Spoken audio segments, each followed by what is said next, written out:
Nous sommes aujourd'hui sur un chantier d'îlot biodiversité. Nous sommes situés au plein cœur de la Bouriane, sur la commune des Arcs. Ces îlots de biodiversité, ils déclinent de l'éco-contribution qui est financée en partie par l'OFB, l'Office français de la biodiversité, autour de 60%, et 30% par la Fédération nationale de chasse. Ces îlots de biodiversité, pour qu'ils soient mis en place, la Fédération est maître d'œuvre.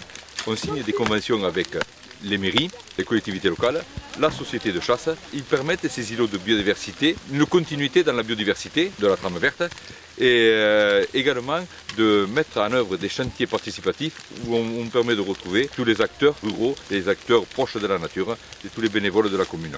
Nous, on est inscrits directement dans la défense du patrimoine biologique. Les fédérations, elles ont compétence. Ça complète toutes les actions que l'on fait, notamment pour les pollinisateurs. Alors, on a nos vergers, mais ils seront également associés à des cultures mellifères pour tous les pollinisateurs.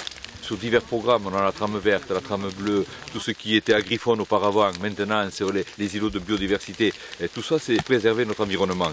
Également, sur certains autres programmes, c'est apporter le gîte et le couvert pour la petite faune. Il y a le petit gibier et tout ce qui va être notamment dans la trame bleue, tout ce qui va être à l'apport de l'eau. Sans eau, il n'y a pas de nature. Et c'est vrai que les chasseurs, on a compris, et cela fait déjà très longtemps, qu'il faut s'investir et s'investir durablement dans la biodiversité et les aménagements. C'était quelque chose qu'on avait déjà en tête sur la précédente mandature et on avait il y a quelques mois déjà travaillé sur cette biodiversité en implantant 3 ruches. Avec humour, on les a baptisées Liberté, Égalité, Fraternité. Le verger rentrait dans cette continuité de biodiversité. On cheminait déjà sur ce programme-là. Ce verger, il aura pour but d'être un lien de plus, parce qu'on voit bien qu'on est dans une société qui est de plus en plus isolée. Les personnes sont de plus en plus renfermées chez elles, j'ai envie de dire. Et ce verger va être une source de plus pour faire des liens intergénérationnels.